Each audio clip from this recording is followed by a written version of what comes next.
I still think about that weekend sometimes. Even after all these years, the memory of it makes my stomach twist. It started out as a simple trip, just 3 friends looking to relax at the beach. But what happened out there, it still doesn't feel real. Back in the summer of 2021, my friend Charles invited me and our buddy Riley to his family's old beach house. It was this quiet, 2-story place his parents owned for years but rarely visited anymore. The house sat a few miles outside of a small coastal town, far enough that once the sun went down, it felt completely isolated. Charles had told us we could spend a few days there, just the 3 of us, to get away from work and stress. I remember him saying on the drive there, "You guys are gonna love it. Private beach, no neighbors, no noise. Just us and the ocean." It sounded perfect. The drive took almost 6 hours. By the time we arrived, the sun was low, turning everything a deep orange. The salty air hit us the moment we stepped out of the car, and the sound of the waves crashing somewhere beyond the dunes gave the whole place this calm, empty feeling. But there was something strange about that quiet. You know how some places just feel off? Like even though nothing's wrong, your instincts tell you to stay alert? That's how I felt standing there looking at that house. The beach house itself looked old but clean.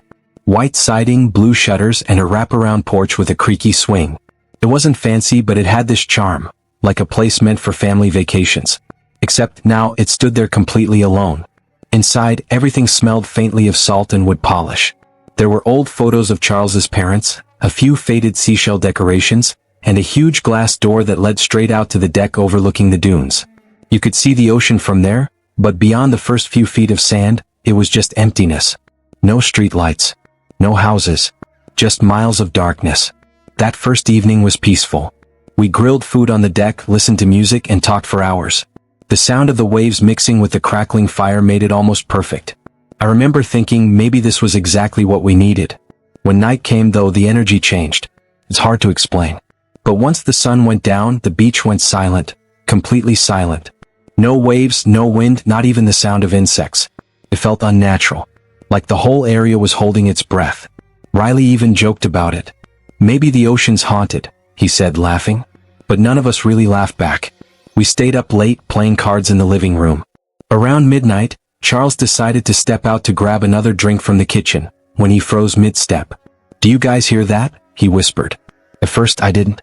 But then, a sound started to rise above the silence. A faint scraping noise, like metal dragging slowly across concrete. We turned off the music and listened. The sound came again, slow and deliberate. Riley looked at the glass door, but the outside was pitch black. "Probably the wind," he muttered. But there was no wind. Not even a breeze. Then came another sound, footsteps. Slow, heavy, and uneven, crunching faintly in the sand right outside the deck. We froze. Nobody spoke. Charles moved toward the window and carefully peeked through the blinds. A few seconds later, he whispered, "Someone's out there."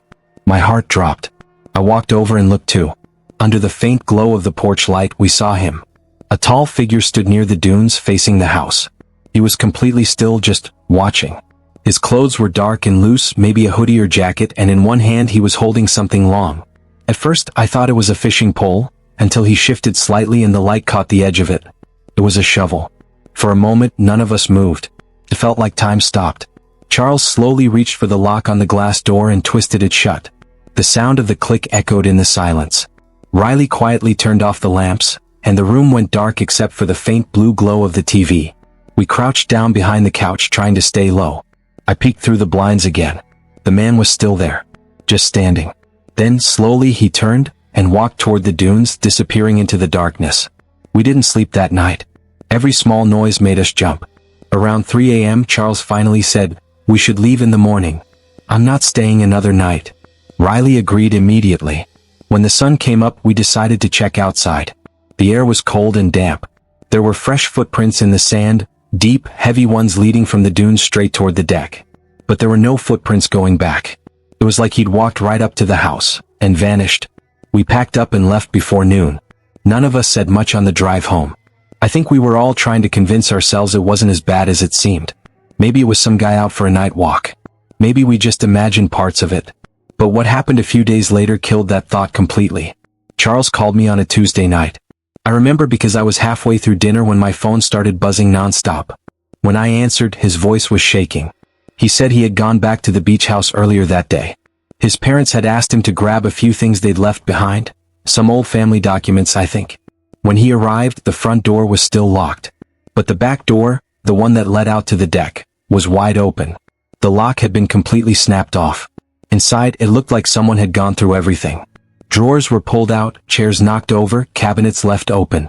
But here's the part that made my skin crawl. Nothing valuable was missing. Not the electronics, not the silverware, nothing. Instead, in the corner near the back door, leaning against the wall, was a shovel. It looked old and muddy with fresh dirt still clinging to the blade. Charles said there were smudged handprints all over the handle, like whoever held it had been digging for hours. He called the police immediately. They came out, looked around, and took the shovel for prints. But there was nothing useful. No clear fingerprints, no sign of forced entry besides the door. They said it was probably a break-in by some random drifter. But I could hear in Charles's voice that he didn't believe that. Neither did I. For months that was it. The house stayed locked up. Charles's family eventually decided to sell it, but it sat on the market for over a year. No one wanted to buy a place that felt so isolated. And then, a few months ago, I got a text from Riley. It was a screenshot from Facebook, a local community page near that same coastal town. The post said that during a new property development near the old beach house area, workers had discovered a shallow grave buried beneath the dunes.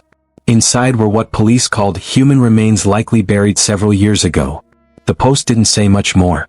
No names, no details. But one line at the end made my blood run cold.